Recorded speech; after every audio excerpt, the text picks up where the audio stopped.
Dear Venerable Brothers and Sisters, dear Dhamma friends, this is the time for our today's Dhamma talk.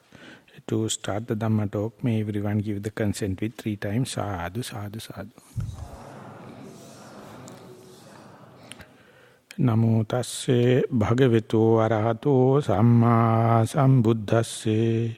Namo tasse bhagavato arahato samma sambuddhasse.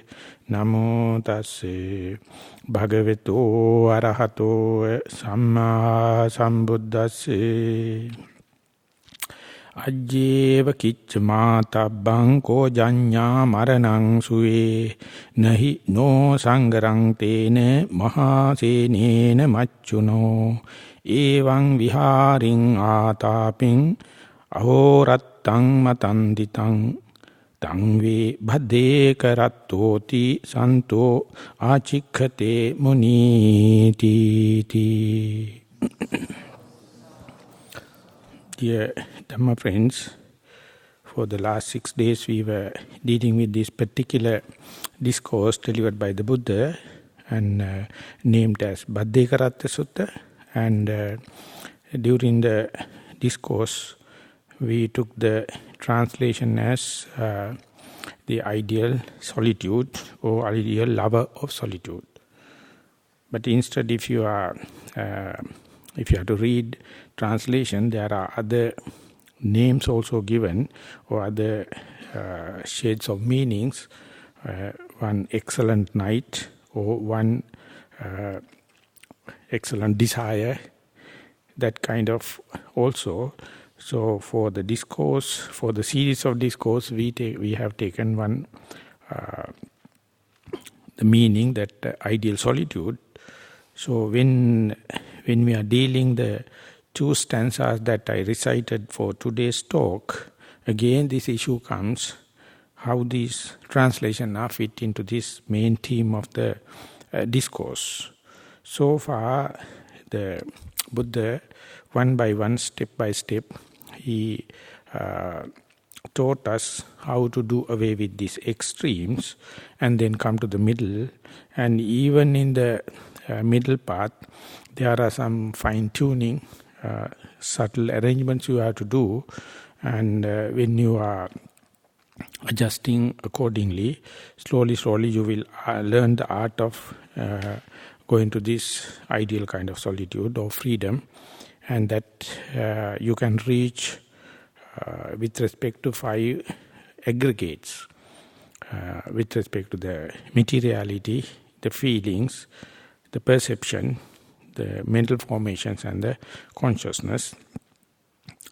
Summarizing everything, now it is coming to the day-to-day affairs, how one can apply this kind of detailed technical things into the day-to-day affairs or in the ethical terms or in the social status. With that respect, this 3rd stanza goes, Ajjeva kiccaṃ ātābbaṃ ko jaññā maraṇaṃ suve. Today, the effort must be made. And tomorrow, death may come, who knows? This is the expression the Buddha is making. It's all of a sudden, it is taken to our general value system because in our pleasure-seeking game, or whenever we are associating the extremes, the main thing we are forgetting. We tend to forget is that we are kind of a being. One day we have to meet the death. So often we try many knowingly and unknowingly tricks to avoid that, and escapism to make ourselves amuse with the help of the extremes, such as the yesterday and tomorrow, or pleasure and pain. And these are the cases we are going to assume. But here the point blank, the Buddha is telling, don't try to make negligence and postponements, because this unpredictable death can come at any time. And he says a very important observation, Nahino Sangarantena Mahasenena Machuna. Together with this Mara, the evil one, there is no bargaining, there is no negotiation possible.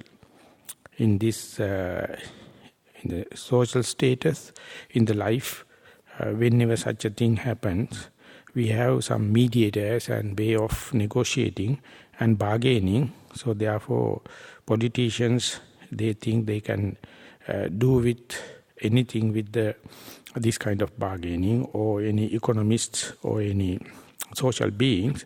But whenever the Mara, the evil one comes, even a specialist doctor or a professor cannot have any kind of negotiation to just postpone even for one split second. Because this is the Mara is the most democratic man in the world. No favoritism. When it is decided, it is decided. So, don't have that kind of postponement, can't have a kind of a soft end whenever this happens. So therefore one has to be very diligent and vigilant to make use this opportunity. So this is a kind of a chance once to learn or practice the Marananusati, the mindfulness on the death as such. This is in the Theravada tradition considered as one of the 4 guardian meditations, and usually in the traditional way, before reaching these vipassana practices, everyone has to be familiar with this Buddhanusati, Metta, Marananusati and Asubhasati. That means the recollection of the virtues of the Buddha and the loving kindness, and the recollection of the repulsive side of our body and the bodily parts, and the recollection on the death. So, therefore, whenever you are going to take directly vipassana meditation, or called bare insight method, often it appears like bypassing these preliminaries or 4 guardian meditation. But in real practice, it is not the case. While you are practicing, there are enormous chances, or even after completing successfully, you have to go through these 4 guardian meditation, and therefore, when and where it is necessary, you have to use this appropriate meditation out of these 4. The death or recollection or mindfulness on the death necessary whenever the postponement kind of idea happens. Whenever we have 2-3 tasks, we give priority to one thing, another thing will be neglected or postponed. And specifically towards the meditation, in the formal meditation or just simple mindfulness, many people find a lot of excuses telling they are very busy and have no time and no atmosphere, and there is no conducive conditions. So therefore they come out with many reasons, and that is one game in the adult psychology. There's one big part you can explain by reasoning. That reasoning is to make excuses. But the ideal solitude is concerned, whatever the excuses you are going to do, you are just postponing the freedom, your solitude. Therefore, one has to seriously think about this recollection or mindfulness on the death. The Buddha, he find an enormous connection between this death and the liberation. He says, Marananusati bhavita bhikkhave bhaveta bhavita bahulekata amato kada amata pariyosana. He says, the death is known as mata or marana. The deathlessness is known as amata. So sometimes amata is known as, translated as ambrosia. By taking it, you can live ever, or died people also may come into being. So the argumentation, specifically when I was in Burma, the Sayadaw presented according to the canonical and the commentarial way of this recollection of the death is concerned. If there is a death, there should have a deathlessness. Because this whole world is working in the reciprocal way, so therefore death indicates there's a deathlessness, and the direct path is you have to understand the death through that only that the deathlessness can be possible. So therefore, even though every living being considers it as the biggest catastrophe and the biggest unfortunate situation, through death only one can go to the deathlessness. So therefore one has to, while living in a contemplative manner or in a Marananusati bhavana, one had to think about the death. So normal our rational mind is going to say our individual death is due to diseases, due to old age and accidents. But even after the enlightenment, even before the enlightenment, there had been some thoughts, not only this particular Buddha, even the previous one, attributing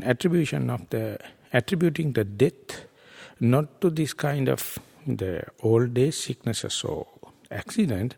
Death is essentially because of the birth. Birth is the proximate cause for the death. So therefore, if you wish to have deathlessness, only thing you have to think about, or backwardly thinking, deconstruction, you have to think, you have to go against the birth. Once the birth happens, whatever the medical scientists or medical science going to promise, there is no way out, you have to undergo. So therefore, if you wish to have deathlessness, you have to see what is the proximate cause for the birth. So the proximate cause for the birth is your accumulated karmic forces in the last life, according to the karma and the karma result theory. So having the karmic account balance, it never do away with the next birth. So you have to understand accumulation of karmic forces, so these volitional activities. So therefore, if you wish to understand what makes someone to propel, push or urge toward the karmic forces is the attachment. Attachment to the sensuous pleasure or indulging of these faculties or sense pleasure. So therefore, as far as the attachment is concerned, there is no way out. Always you have volitional activities, and you will be propelled knowingly or unknowingly, consciously or unconsciously. As far as the attachment is there, you will be pushed into these karmic activities or volitional activities, the will and the emotionally or willful action. And then why someone is attached into this sense pleasure is someone failed to see the flaws of this sensuous pleasure. If someone is to see the advantages and the disadvantages in the broader way, how much flaws in this sense pleasure, one can have a kind of a mastery or kind of a control. Otherwise, it is naturally you are bypassing. You never see the flaws, and therefore you take it as a totally good one, and it is fail to see the bad side. And therefore, sensuous pleasure, sensory pleasure, taken as a completely A to Z good one, therefore one failed to see the flaws. So attachment is inevitable. Everyone thinks, not only me, the mind and our dear and near one also should have this kind of sense pleasure, because fail to see the flaws. As far as the sensuous pleasure is concerned, each and everyone is bound to make volitional activities, willful activities, and when and where the willful activity is becoming successful, more and more momentum gathers, and then do not know how much the karmic forces precipitates or backlog is happening. When that happens, all of a sudden the death comes, and due to the karmic forces, then you will go and have a rebirth. And when the birth happens, you try your best not to die, not to have the death. You try to have insurance and medical insurance and the health care, all the kind of thing. But it is difficult even for 1 split second to change, because whenever the evil one comes, that's it. So if you work back, you have to understand these flaws in the sensuous pleasure. The famous example given with respect to this sensuous pleasure is the honey and the ants. Whenever you keep the honey bowl open, you don't know there's a quick communication system. Ants going to know. And soon they come in a rush and start drinking, keeping their head down and the backside up. So they will see it's a huge ocean of honey, so they can't think such a gain, and therefore keep on drinking. More and more they drink, they become heavier, and they will be pushed into the very honey, and it will be a trap. Slowly, 2 legs, 4 legs, until ultimately the whole 6 legs slowly go into the honey. Even if they know at the 4 legs level, they will go for another sip, one for the road. And then ultimately go into the head to the tail in the honey, that very ambrosia becoming the death trap. So under such circumstances, the Pandita Sayadaw used to give in a very dramatic way, even a noble person come to know, even a true person wish to rescue. He can't, because if you are going to rescue 1,001 in the same thing, many will sink. So any noble person even won't put the hand, because anything is putting them into trouble. So such is the sensuous pleasure. So once, for example, for the last 6 days, we try to understand how this mechanism is happening, how to escape the past and the future and come to the middle, and there understand how to proceed with the materiality, how to proceed with the feeling, perception and kind of thing. There are how much subtlety there, and ultimately, specifically when you are to understand the magics of the mind, the consciousness, you feel so urged, because each and every moment is becoming critical. With that understanding, and when you go back home, a lot of other demands and a lot of other duties and multitasking and everything happens. So each and everyone asking how one can lead the life in order to get a certain amount of mastery or certain amount of control in this situation. It is there is no standard universal answer, but one has to work it out when and where it is possible. The simple way of answering is to be mindful or diligent. The negligence is the postponement. Whenever the negligence happens, the Buddha says it is almost like a death. Appamado amatapadang, pamado machino padang. He says when and where you become diligent, it is the pathway leading to the deathlessness.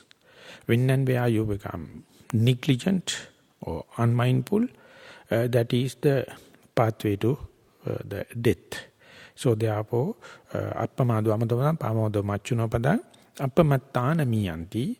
So if you tighten your belts and try to keep whatever the task you do, whether it is your sensuous gratification of your own or the gratification in the future or in other places or other near and dear ones, or any other kind of a grudge or hatred come on the way because someone is blocking that, whatever it happens, you have to understand, if you are aware of the things as and when it is arising, that we can say we are diligent, mindful, and that is leading path to the deathlessness.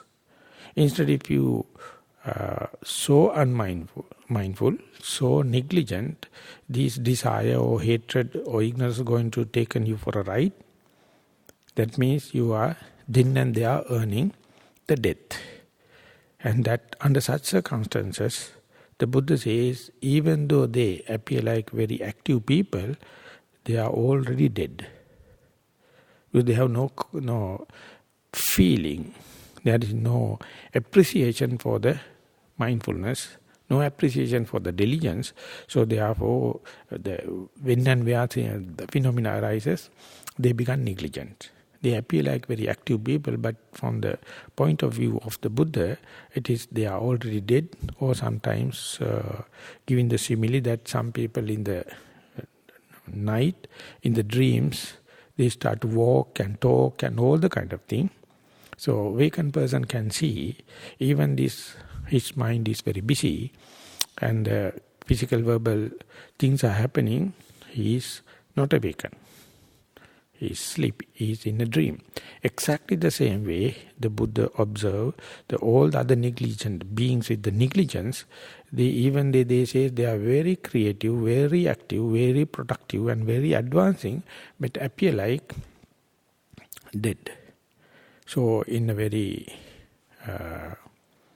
strong way, the Buddha has mentioned the worldly knowledges and the worldly technologies and the worldly achievement develop but the cemeteries. That is the only one is developing. So much of deaths ultimately end up with very beautiful, attractive cemeteries. You have in the developed countries very nice cemeteries. So you can go there and there are flowers there and you can do all the kind of thing. That is the end of this worldly knowledge. But instead, if you are understanding this, each and every death is a reminder for someone to become deathless. So death is the only one leading to this deathlessness.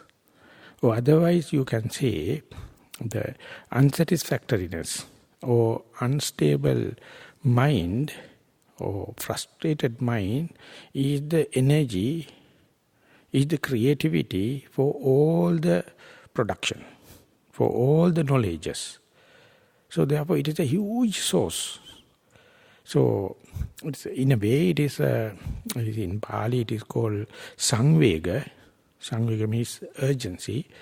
And not always it is going to for the liberation of towards the solitude or for the freedom. What happened is again and again it is fallen into the same trap or same vortex, and ultimately you become more and more tensed. You have become more and more frustrated and polluting your mind as well as the environment.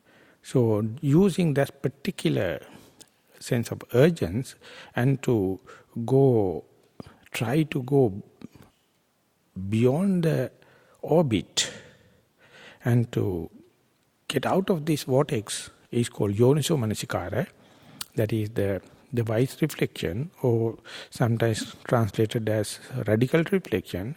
So each and every mishap, each and every frustration, each and every unsatisfactory state is a trigger for someone to consider whether to use it for the yoniso manasikara or ayoniso manasikara, wise reflection or unwise reflection.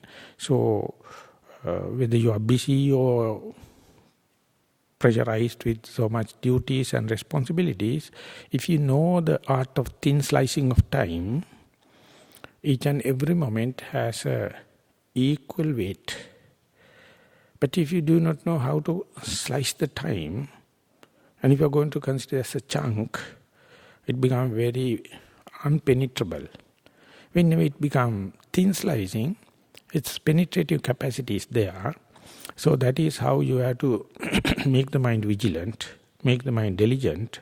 So that cannot be started when the unfortunate situation comes, or the diseased, once you become diseased, or old age, or nearing the death. Knowing that, you have to understand this, the meaning of Bhaddekaratta, the ideal solitude, ideal love of the solitude, and then try to understand this time dimension and the space dimension, and to make the mind as mindful as possible, as diligent as possible, vigilant as possible, so that you can cut the time into small slices, thin slices, then little by little you can handle it. To give an example, it has happened in India. In Indian culture, the Hindu Brahmins, they are the preaching clan. They always get the favor of the king, because the kings, whenever he needs any advices for his work, he get the advice from these priests, Brahmanas. But they have a special trait, even the Buddha has noticed, they are so greedy. Once they have taken a full meal, they can't get up by themselves. Someone has to give the hand. When they are getting up, their upper robe will fall down. And they have no senses to wipe their mouth also. So this happened. So one day one king was so fed up with this kind of people.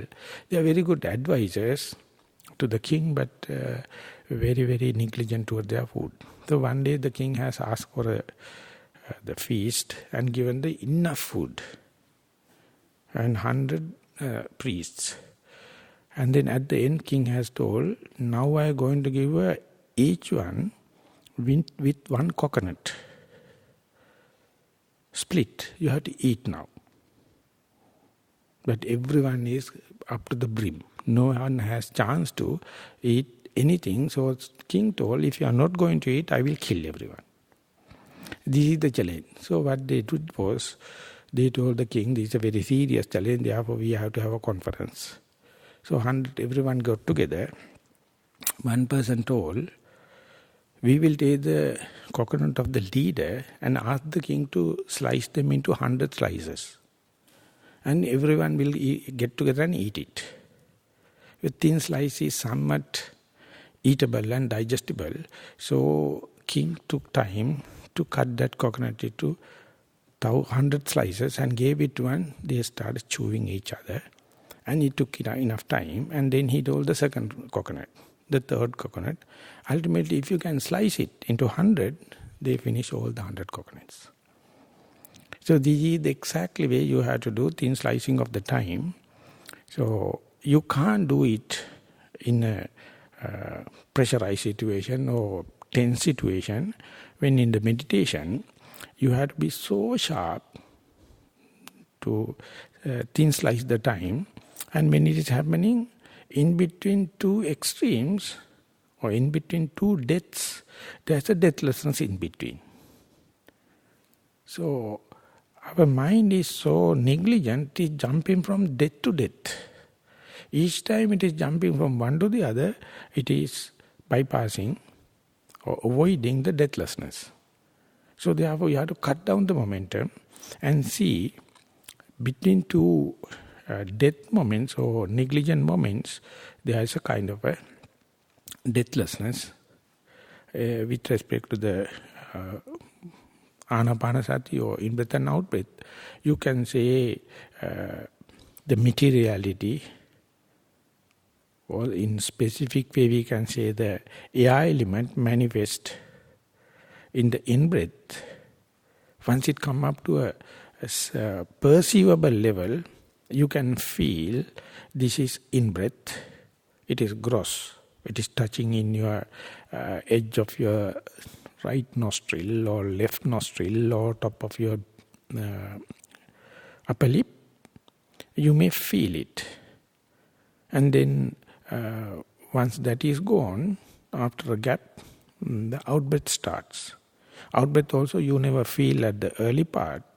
You are feeling once it comes to a perceivable gross level. And there you can see the in-breath to out-breath. So even as I mentioned once earlier, even that is unperceivable if the mind is agitated. So you have to do walking meditation and come and sit, let the mind and body calm down, and then only you can feel in-breath and out-breath. Even some people cannot. We'll say, for an example, if you can feel it, between these in-breath and out-breath, there's a gap. So the amateur person, the beginner, never feel it, and it is impossible too. But what to do is, in order to see it, you have to sharpen your mind, you have to increase your mindfulness and the concentration. As and when the mindfulness and the concentration increases, the thin slicing of time is advancing. If you manage to keep the in-breath after out-breath, out-breath after in-breath consecutively, according along the time dimension, chronologically, you are bound to see the transient nature, the evolving nature, metamorphosis of this breath, whether it is increasing the grossness or reducing and becoming subtle. Supposing if it is everything conducive and becomes subtle, ultimately you will see at the end of, there is a calming down and subtlety of the in-breath and out-breath. And there you will end up with no feeling, no perception. If you can manage to not to create any volitional activity, any willful thing, you can make your mind is free from this volition also, and the consciousness become threatened. It finds no base. So therefore the consciousness become tricky, either fall into sleepiness, or entertaining doubts, or tend to make forced breathing, or sometimes telling that I don't know what to do next and get up and go. So without allowing that kind of thing, if you can maintain it with the appreciation of this ideal solitude, with the appreciation of this freedom, with the appreciation of this the emancipation, if you can feel it, you see there's a kind of experience difficult to explain, but you can be face to face it. With that idea, next time when you're going to sit, if you are bound to see the arising part of the in-breath, arising part of the out-breath, then one day you will be claim to know that I can now see the beginning and the middle of the in-breath, beginning and the middle of the out-breath. And if you are continuing to do it, you can see the beginning, middle and the end of the out-breath. In-breath, which is the beginning, the middle and the end of the out-breath. So, end of the out-breath and the beginning of the in-breath, with the thin slicing of time, you can mark the last drop off, last perception of the in-breath, out-breath. And then there is a kind of a gap. And then, if you are so sharp, if you are so diligent, if you are so vigilant, you may touch the beginning of the out-breath. And in between, there is a gap, that is the deathlessness. Whenever the touch arises, the death arises. Because this touch is always associated with the liking or disliking, or perception, chances for volition, and it is always subject to change. Which is unperceivable, never subject to change, because there is nothing. As far as the matter is concerned, there is nothing. It is the space. As far as the feeling is concerned, it is not the good and the bad, no pain, no pleasure. You may rather categorize them as neutral or no pain, no pleasure. As far as the perception is concerned, you see it is unperceivable unless otherwise you know the art of thin slicing of time. That unperceivable though, it is experienceable. And there are a lot of volitional activities going to jump in, prop up, bubbling. So you must maintain yourself, restrain yourself, not to entertain doubts or not allowing the fear to arise. That fear is nothing but the fear of freedom, but it appears like a fear of death. And if you can maintain this without adding any volitional propellants or any will, then you can see the consciousness in such an unstable manner, and the more and more it becomes thin. There's nothing to change, nothing to transient, because whenever there is a thing, it is subject to change. If there is nothing, that is the place it is not subject to change. So that place, as far as there is no subject to change, no suffering can happen. Because according to the definition of the Buddha, suffering happens due to this changing nature.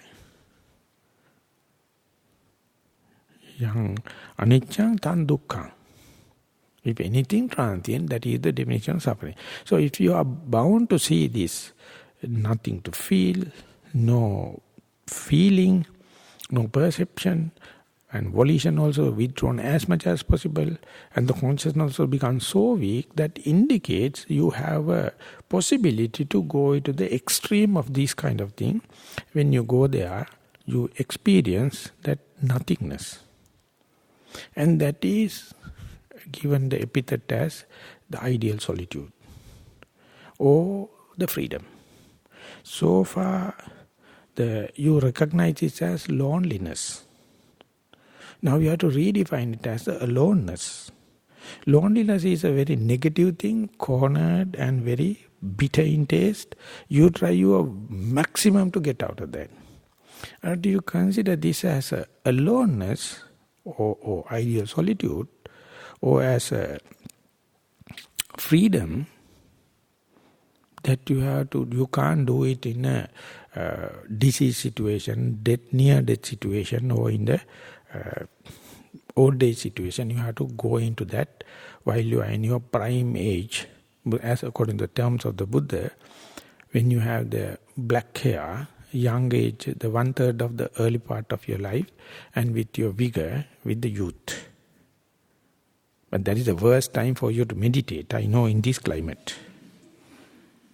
They will say this is just wastage of time. Instead they have to go for go-go show and carnivals and all the kind of thing. But if you have to do it, then you are bound to get this ideal solitude for the longer time. So, understanding, giving in the correct perspective is very, very important. Otherwise, our whole knowledge, our properties, gain, and our dear and near ones, and everything is to spoil this, the aloneness. So you have to develop kind of a art to maximize this aloneness without contamination with loneliness. So these are the kind of people can really understand the teaching of the Buddha, but others also can have a hope. But one day have to have a clear view, clear foresight in meditation what we are doing. So in between two pain and pleasure, there's no pain, no pleasure. Between two thoughts, between two sounds, anything, there's the deathless situation.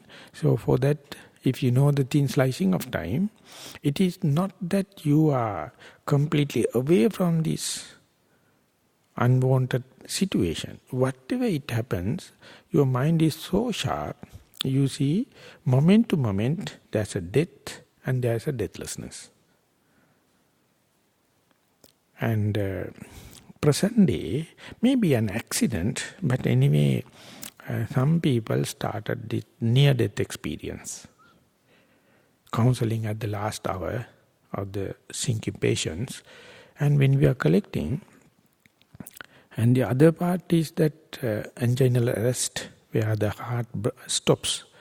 And for a few minutes, they appear like dead, and again, due to the assistance, they recover.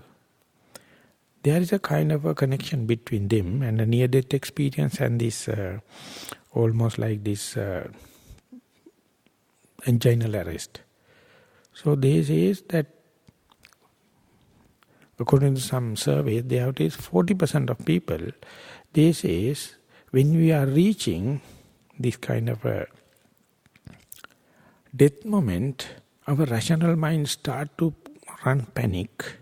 So much of fear and uncertainty arises.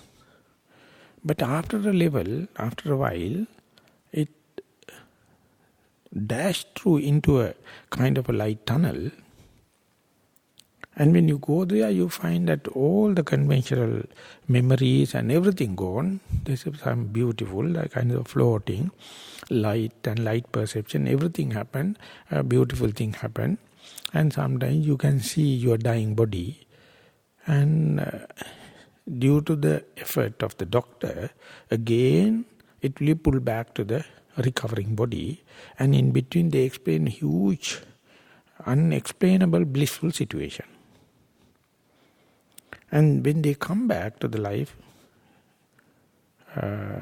some Holland experiment they have done, 16% of these cases, they had 3 specific changes in their life after this near-death experience. Whenever you are going through, and after that, if you are to live, you will never hate yourself. I am the worst, unfortunate person in the world, like. You understand the value of life. The other one is, you never hate yet another living being. You know the value of the humanity, and you never try to recognize them as the inferior or superior. They understand the humanity. The third one is, you are looking forward productivity.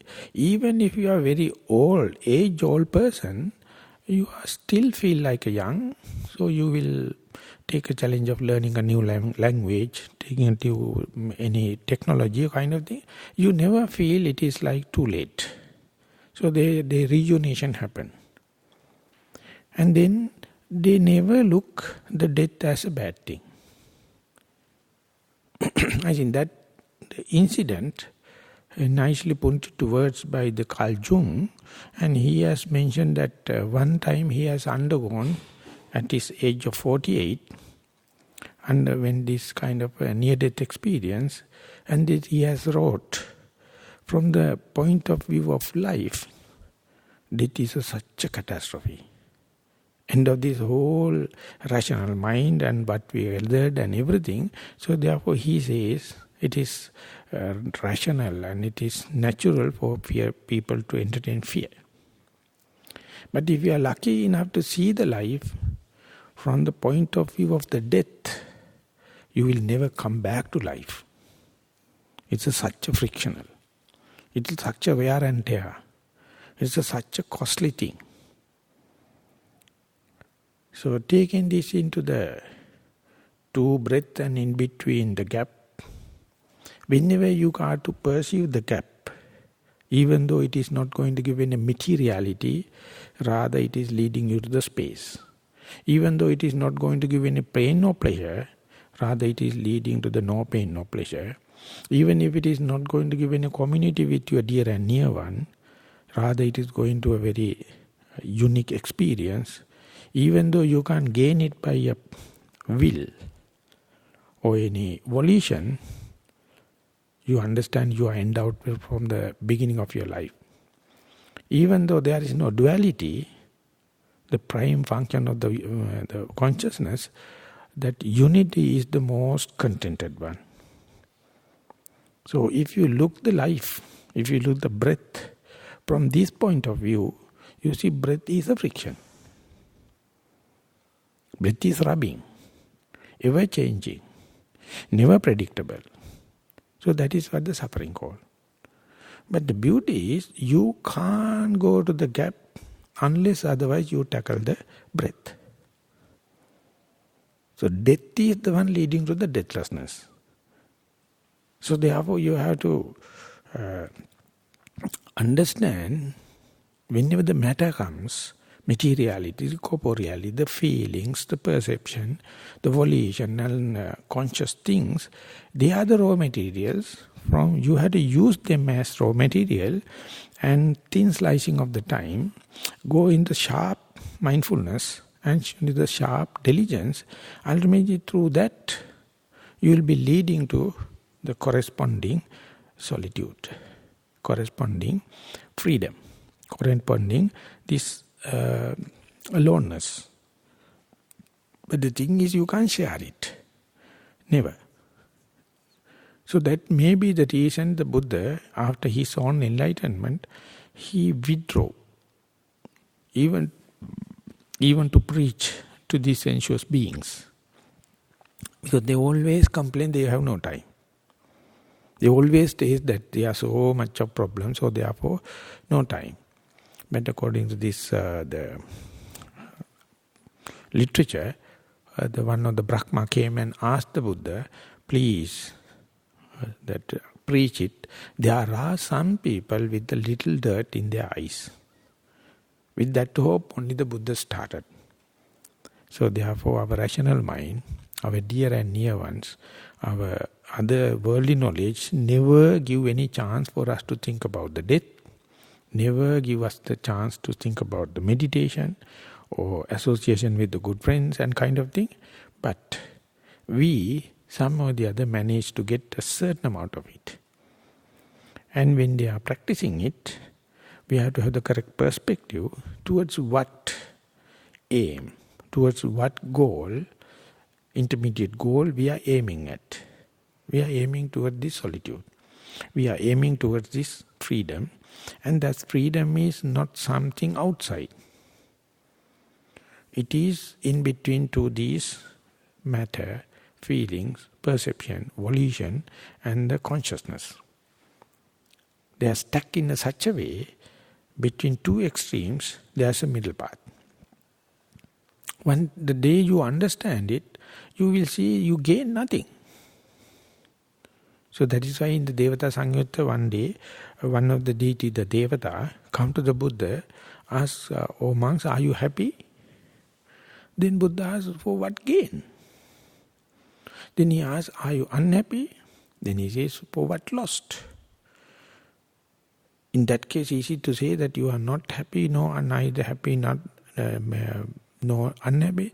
The Buddha says that is the way I have to express. So explaining that or interpreting that, one of the Westerners, they have written, during these 2,600 years, so much of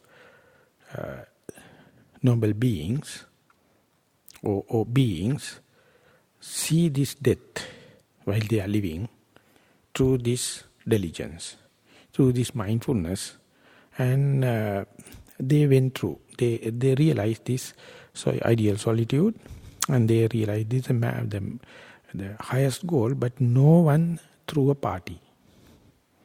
There's nothing to throw party, because it is nothing gaining. So therefore very difficult to make money out of that. Very difficult to make commodity out of that. It's just a matter of the correct perspective, correct view and the correct foresight. And when specifically in the Vipassana meditation, that is being highlighted from the beginning. And even at the top level, in Noble Eightfold Path, the Sammaditthi is the first and foremost. Whenever the Sammaditthi, the correct perspective comes, Samma Sankappa, that your attitudes and your way of thinking, values, personality going to change. If the wrong view is there, whatever the external thing you do, your value system never change, your personality never change. Whenever the Samma Ditti comes, Samma Sankappa will be adjusted, reshuffled. And then Samma Vayama, then only you know what to do when you are sitting. What to do when you are in walking meditation. How to manage in your day-to-day activities. Otherwise you will get exhausted, you will get withered off, you will get tiring, frustrated and flat. But if you come in for the correct the view and the correct liking and disliking, you develop kind of energy, unbelievable. Not only the energy, a lot of capacities, a lot of openings happen. And then you can see Samma Vaca, Samma Kammanta, Samma Ajiva. The words, your verbal behavior and your physical behavior, your livelihood, ever you will be reshuffling in order to maximize this ideal solitude, in order to maximize this freedom. Otherwise, what you do is expecting this ideal thing from the belongings and your properties and your dear and near one, you, in a wrong calculation, ultimately toward the deathbed, there's nothing that kind of thing substantially can help. So instead you are maximizing this aloneness without understanding it as wrongly as the loneliness, then you are ready with. And then only the Samma Vayama, Samma Sati, Samma Samadhi, the energy, the mindfulness and the concentration can happen. So therefore the Buddha says, Evang Viharing Ataping. Once you going to get the correct perspective and adjustment, you have to be ardent. In the sense that ardent energy comes from your resolution. This is not the superficial faith, the resolute faith. Then once that established, well defined, through this resolution, you will never go on beating on the bush. You know where to look into, what to do, and then when you're doing, then and there, better chances are to get the correct results, and it is encouraging.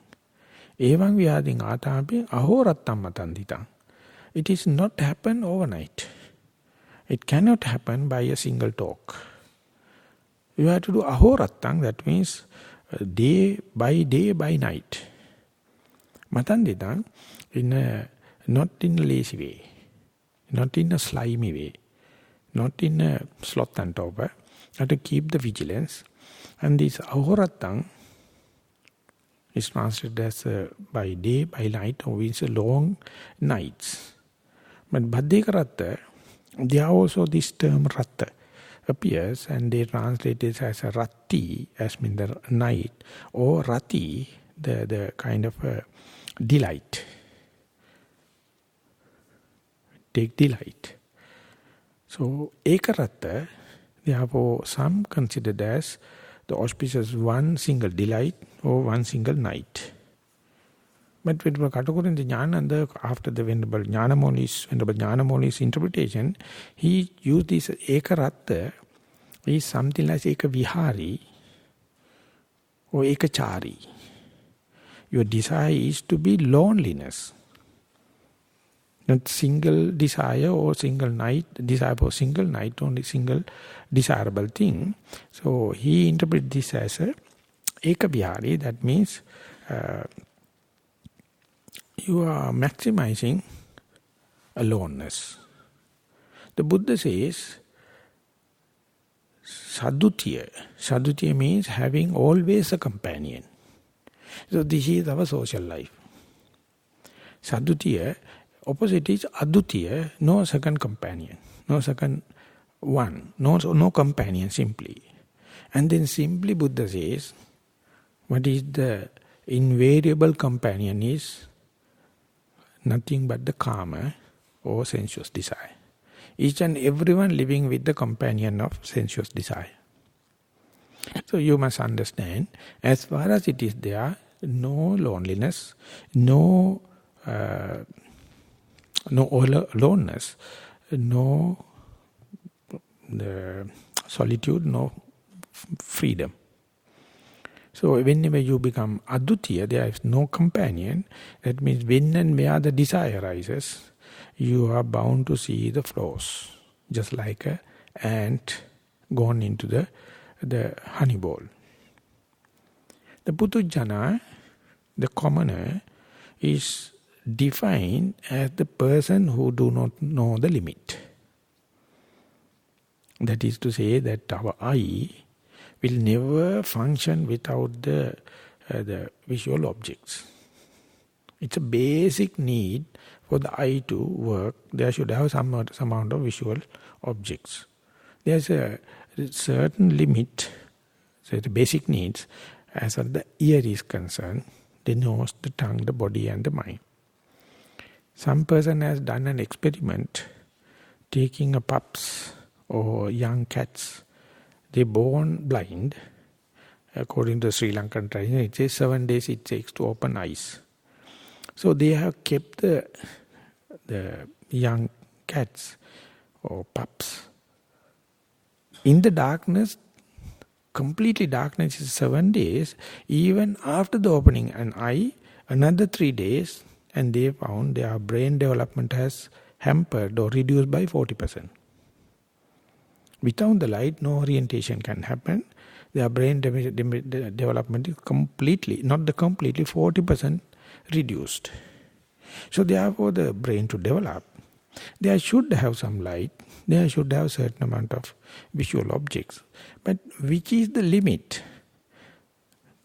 The utility value, the basic needs, and go into the indulgence and go beyond the limit. The Putujjana is the person, he do not know the limit. Just like the ant, what about one for the road? So whenever you exceed the limit, for example, when you are exposing yourself too much to the TV screen or the computer, you know what is going to happen. It is very obvious.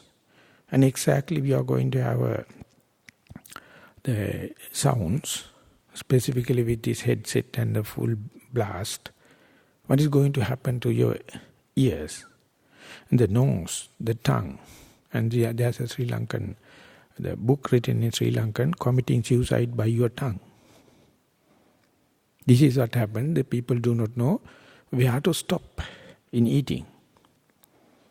And the luxury-wise, when I come to and go to this kind of Melbourne or that kind of a city, I am just a bumpkin. I am coming from a village. So when I go there and see, what is the limit? And still they are going sky rises and high buildings and all the, no end. Politicians are never giving any alarm. Economists are not going to give. Social scientists are not going to give. It's ever encouraging. So much so it is encouraging. There is the rate, the number of beds increasing in asylums, also increasing at a rate. Because 1 out of each 10 is mentally upset or frustrated. So under such circumstances, if you know the middle path, the utility value, I am not talking about the basic needs, it may be too weak. But the utility value, without understanding the utility value, you can't think about the steadfast mindfulness. You can't think about the diligence of the mind. You can't think about the thin slicing of time. So you have to slowly tighten the nuts and bolts as you go, bring the way of life to the middle path. And when you are in the middle path, you may find it is not necessarily to work so much of overtime, because you know how to manage the economy for the utility value. Whatever the society going to give the pressure, if you know the flaws, You can come there. And when you come there, two obvious the benefits. One thing is you will get more time. The other thing is you will get attracted to that kind of a moderate people. If you are going to have this kind of a luxurious life, or it's a very miserable life, very difficult to maintain the stream of consciousness in a healthy manner. So therefore, when the Buddha explaining this, the exemplified life as the Sangha, the nuns and the monks, the Buddha gave it so in detail. But if you are not learning this monastic code and the basic teaching, that is called Vinaya, very difficult to understand the Dhamma. Dhamma sandoso, Vinaya sandosa, Vinaya sandoso, Dhamma sandosa. If your understanding of Vinaya is with weaknesses, you will never go to the full-fledged of understanding of Dhamma. And if your understanding of Dhamma is, if it is paralyzed, you will never understand the Vinaya. So they have to go hand in hand. So the lay people, they are not abiding by that much of Vinaya rules, and then they have this, the label, the lay. So their main question is how to enlighten as a lay person. So maintaining this, the limitless indulgence, and being that, how can I live an exemplified life? More than the enlightenment, they wanted to preserve their lay nature. Therefore, when you are phrasing the question, as a lay person, how can I start meditation? How can I have the meditative life? How can I go to this enlightenment? Can lay person go into the enlightenment? So huge amount of fighting for rights. But it doesn't matter. It doesn't matter if you know the utility value. If you know the frugal way of life, wherever you go. So therefore, I am very happy to introduce this, the Girl Guide and the Boy Scouts. These are introduced by the Sir Baden-Powell. And even if you are having a luxurious life, you are training yourself at least for a short period. Go to a forest and do improvisation and impromptu adjustments and living in a camp. So it is something, a qualification for you. Exactly the way when you become a yogi or when you become a monk or nun, you must try to give this, understand this loneliness.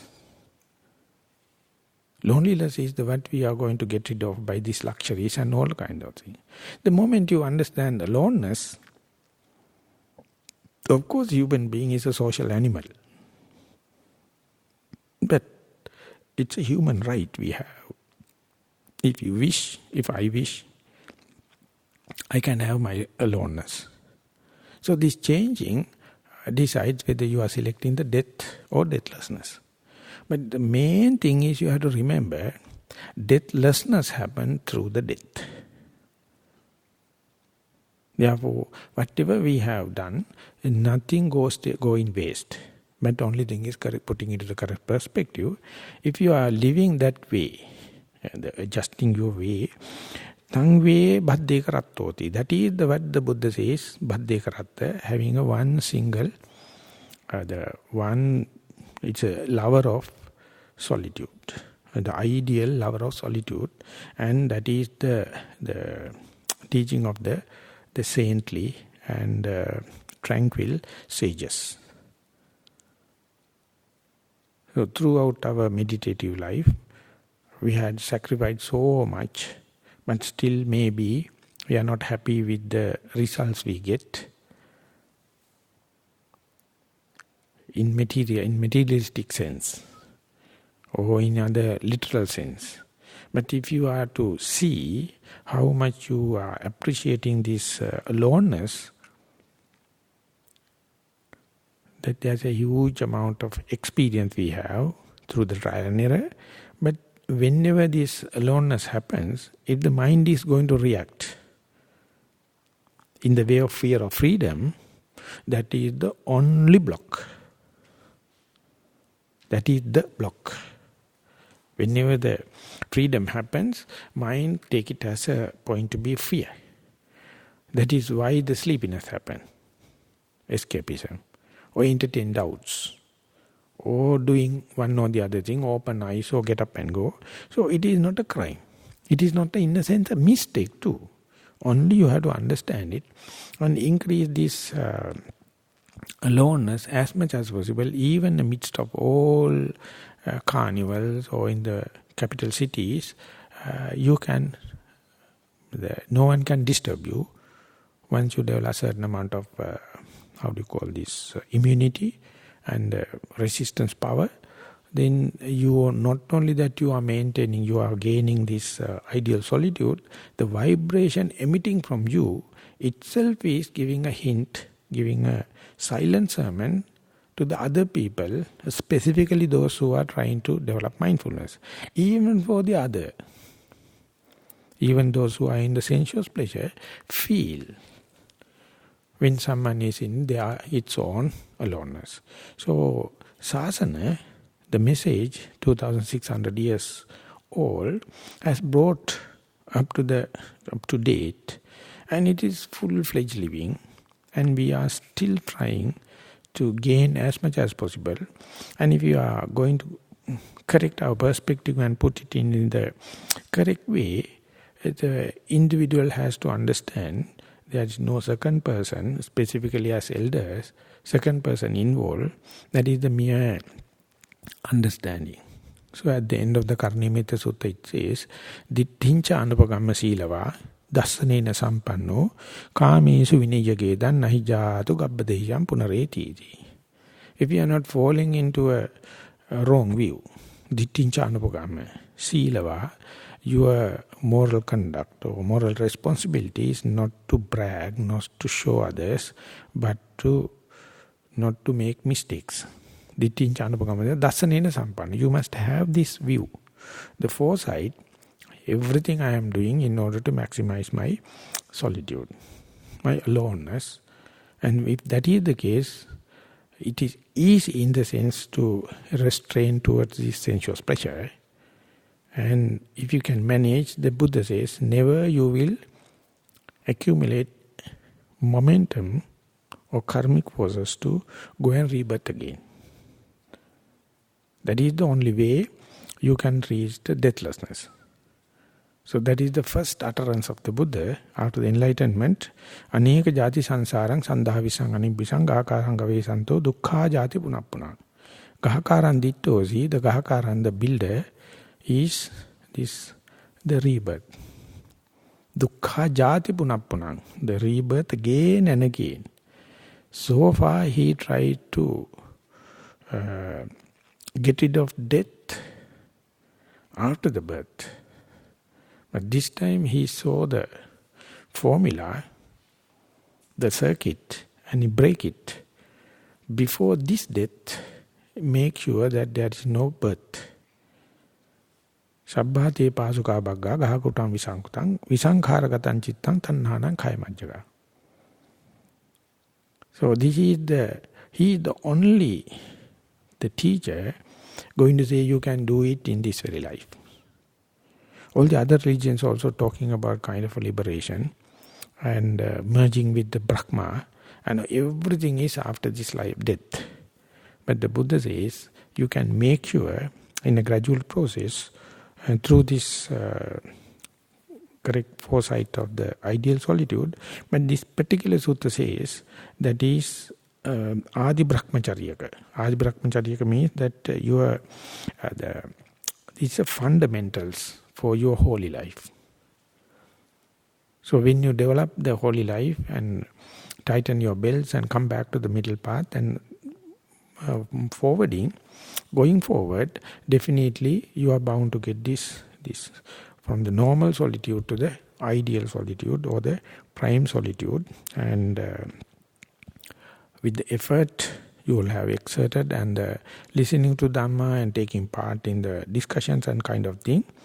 And with this talk also, may you all develop the ways and means to maximize your own aloneness and entertain, so that the barriers and disturbances will be go off the day by day night, and then ultimately reach this final aim the Buddha proclaimed in this very life and in this very dispensation. Thank you very much for listening.